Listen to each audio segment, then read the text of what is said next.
You have been carrying their broken pieces for so many years that your own skin no longer remembers its shape.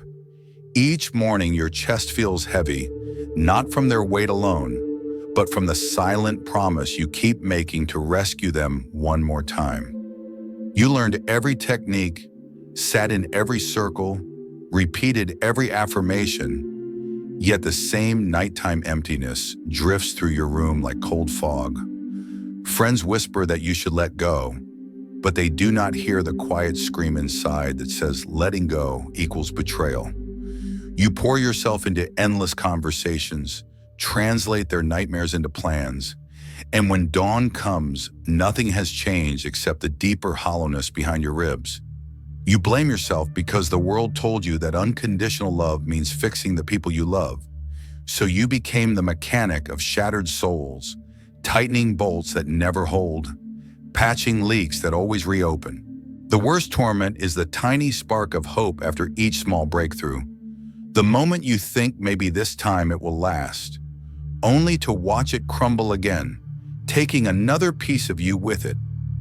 Your tiredness is not laziness, it is grief in slow motion.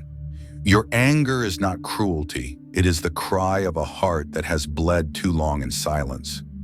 You are not wrong for caring. You are simply lost in a war that was never yours to win. And here comes the hardest part, and we will get to that. You have been told that love heals all wounds, so you tightened your grip each time they slipped deeper into their own shadows. The culture of relentless kindness fed you the myth that endless giving equals real love, and you believed it because the alternative sounded too cold. Yet the more you poured yourself out, the more their wounds bled, and the more your own veins ran dry. Positive thinking echoed from every screen, promising that gratitude lists and bright affirmations would melt trauma like ice in summer, but inside you felt winter without end. Therapy bills piled up, thick with well-meaning advice to communicate, validate, regulate. Still the same night tremors kept returning. Self-help books lined your shelves, each one claiming a breakthrough, and you devoured them like holy scripture, only to realize they all recycled the same polished slogans. None of them spoke to the silent pact you signed long ago. If you can fix their chaos, maybe your own chaos will finally quiet. No one explained the unconscious deal behind the urge to rescue. Saving them slips a veil over your own abandoned self. It postpones the reckoning with your private ruins. Every time you rush in to mend their storm, you silence the thunder inside your own chest. The world applauds the martyr, so you wear the medal of self-sacrifice and call it virtue, unaware that virtue without boundaries turns into a slow suicide. The mind celebrates hero stories, yet beneath the surface, a trembling child still claws at the same old memory. If the wounded parent could be saved, maybe you would finally be seen. You reenact that memory with lovers, friends, even strangers, stitching their fractures while your own soul unravels in secret. Most psychologists will not tell you this because the system itself depends on perpetual fixing. Treatment plans need ongoing problems to sustain themselves. Coaches depend on your unresolved loop to keep the sessions booked. They target symptoms, tidy behavior, measure progress on neat charts, and rarely dive into the bleak silence where the real contract lives. They promise you empowerment while quietly reinforcing the cycle that drains you. It might sound harsh, but the industry of healing thrives on your belief that you are almost there. Just one more technique away. Just one more session from peace.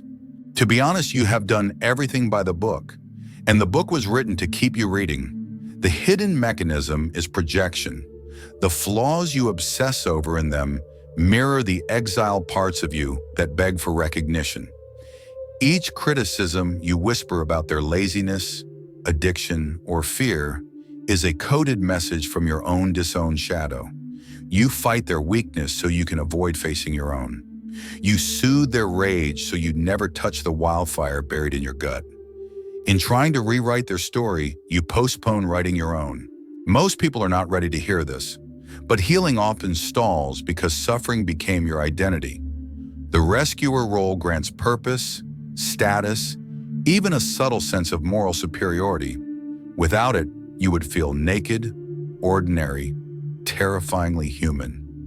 Letting them face their consequences forces you to face the hollow room inside that was once filled with constant crisis management.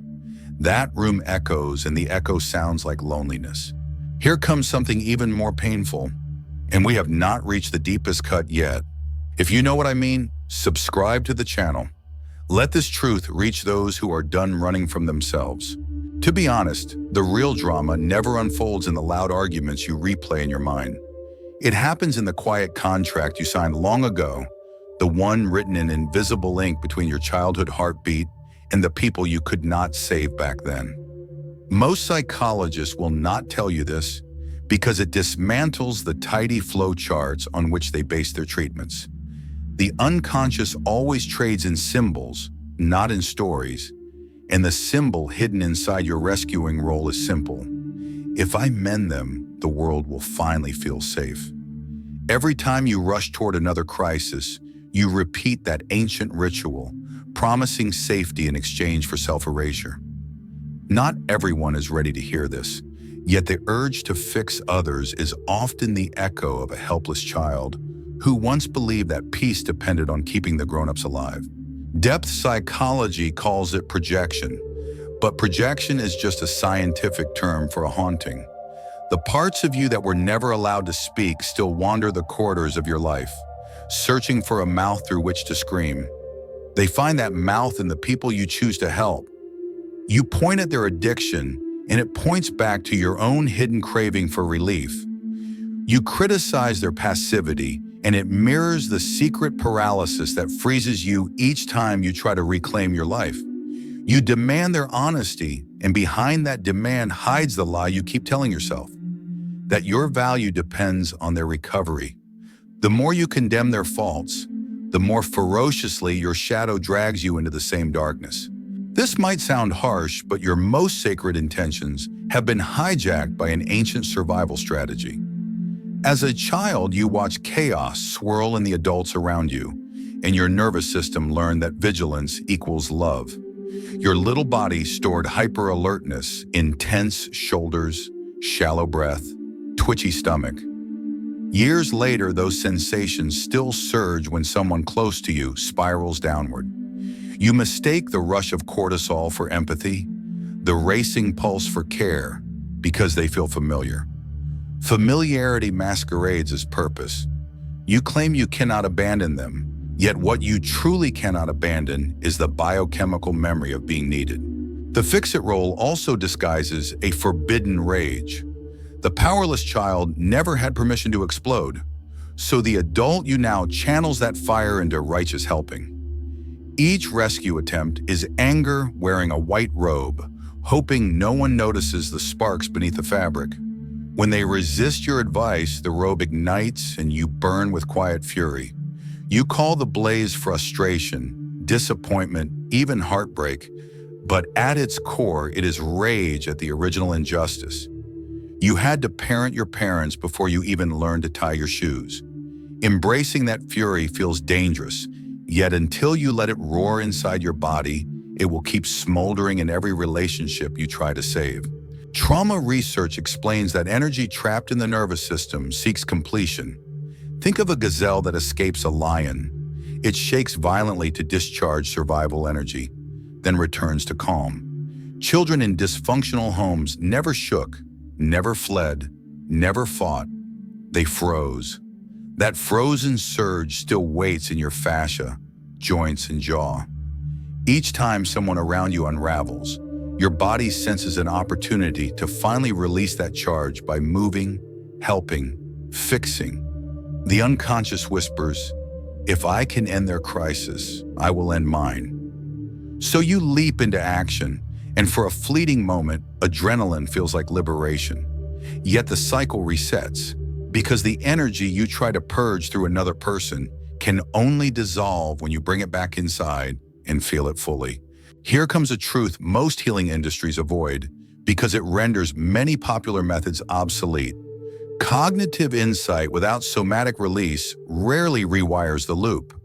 You can analyze your tendencies for 30 years, understand every family tree, map every complex, and still fall back into the same rescuing trance the moment your partner spirals.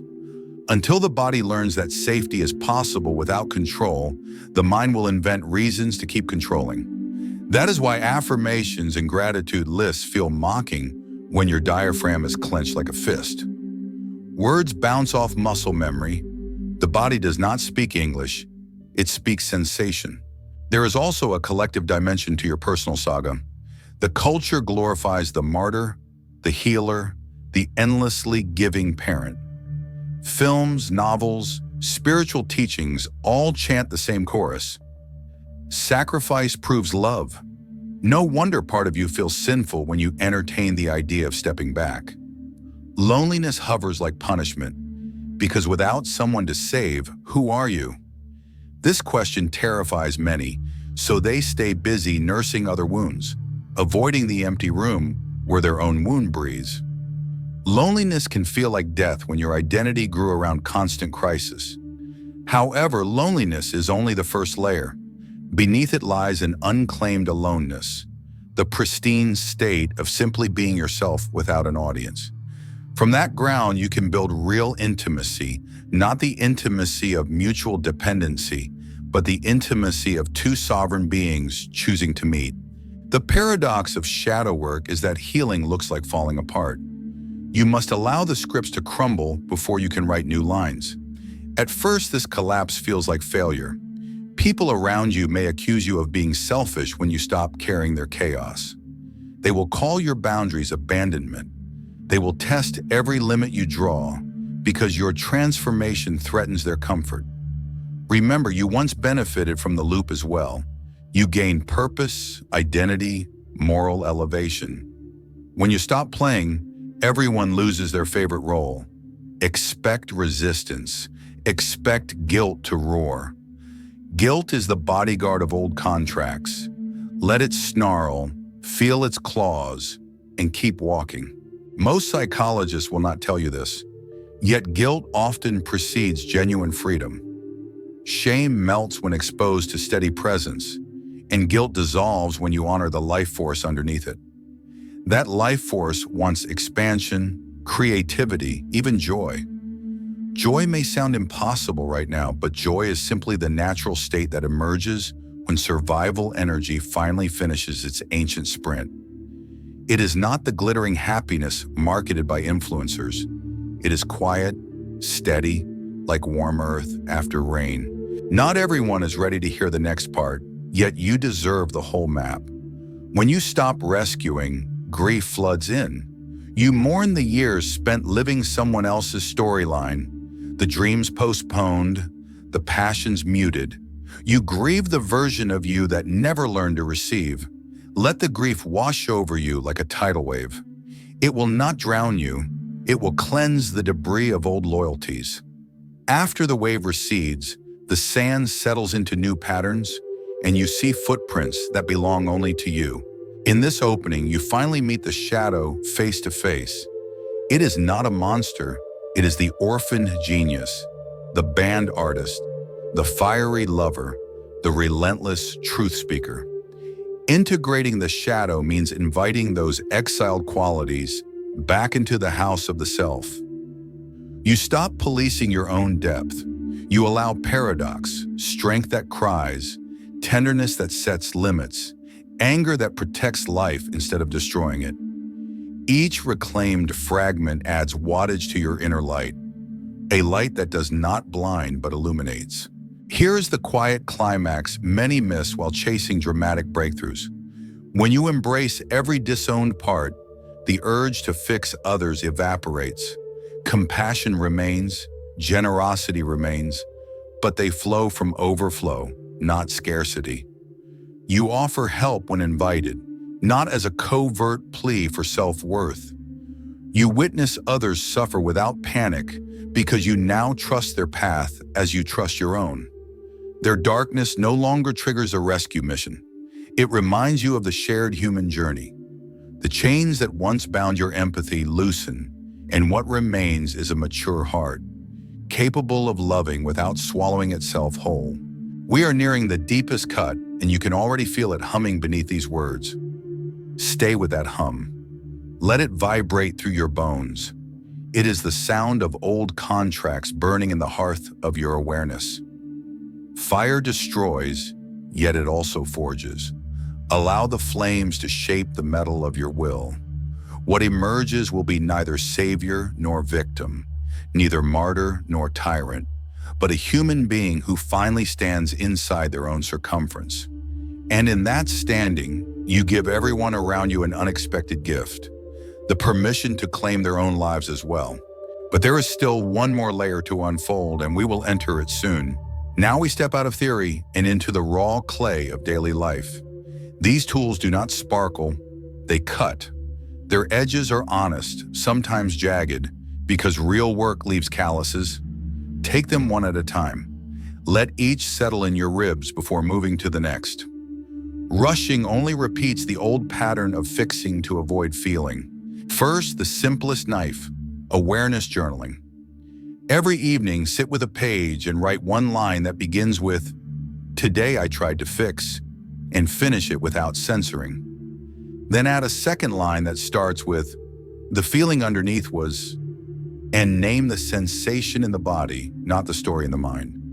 Maybe a dull stone behind the eyes, or a knot in the stomach, or heat in the chest.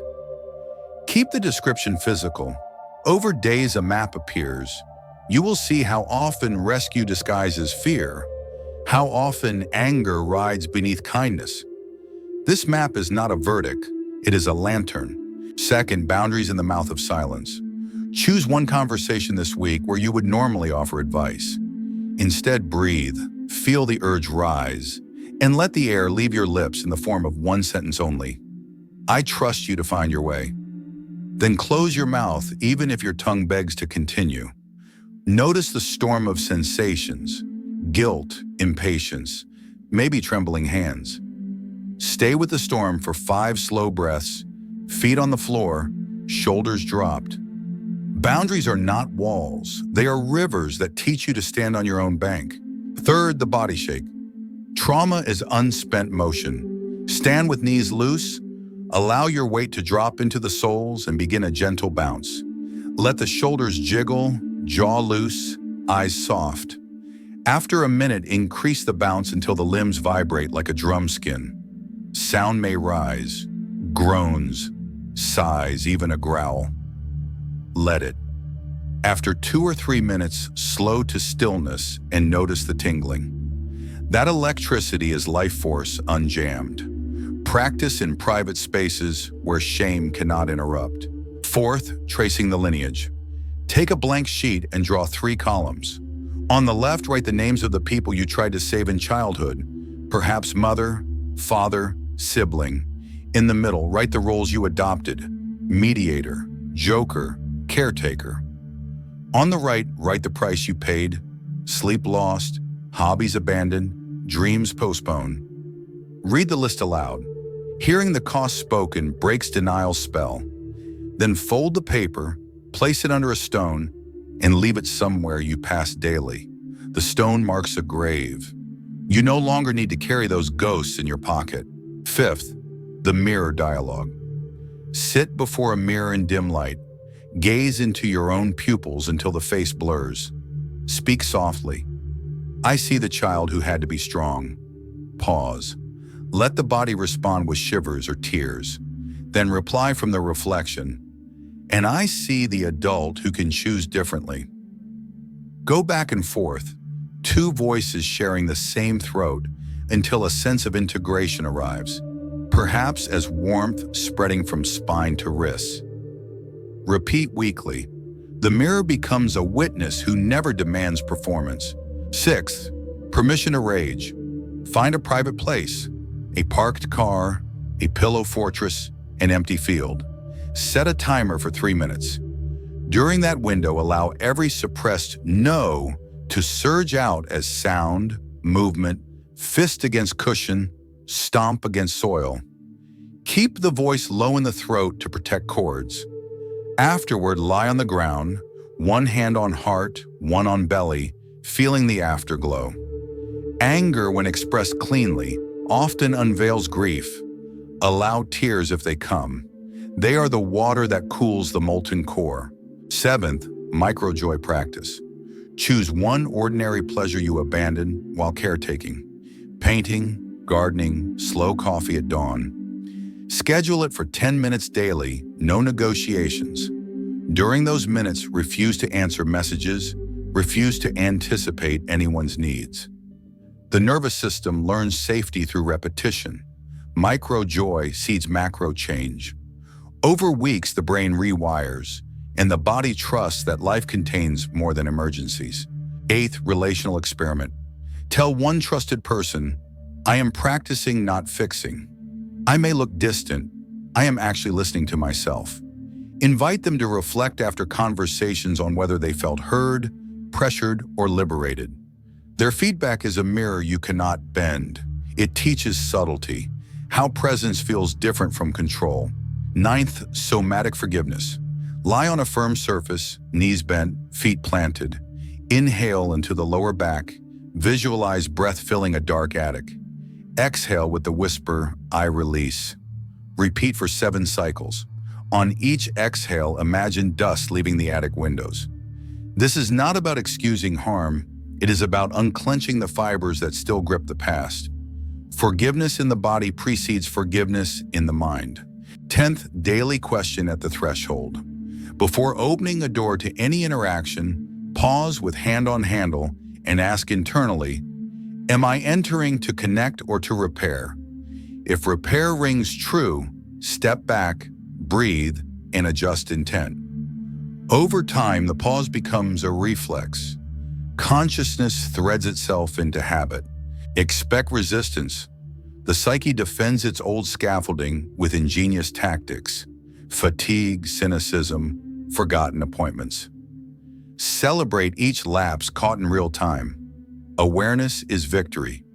Some days you will revert to rescuing, and the voice of shame will hiss that nothing has changed.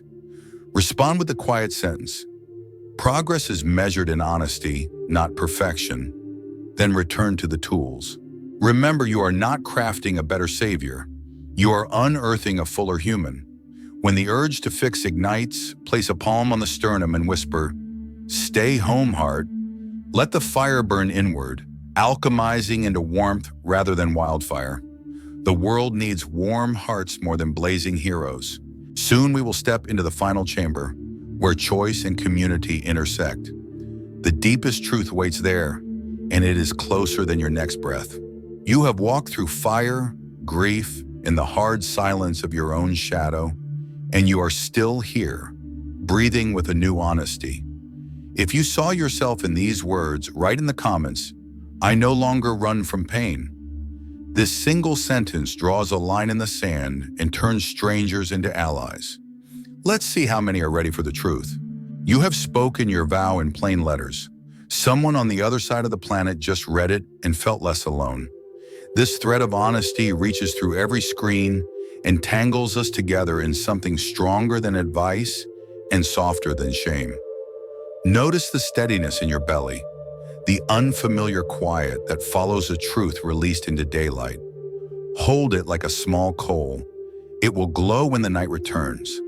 Let the comments become a circle of sparks, each confession warming the next. Allow your body to memorize the sensation of unforced breath and shoulders settling without apology. The next dawn, an old pattern may knock, and you might open the door from habit. When that happens, read your own words again and remember how solid the floor feels beneath bare feet. No guru waits ahead, only the ordinary miracle of staying conscious while you stumble forward. The path does not promise applause or tidy endings. It promises only depth, and depth is enough. This is only the beginning.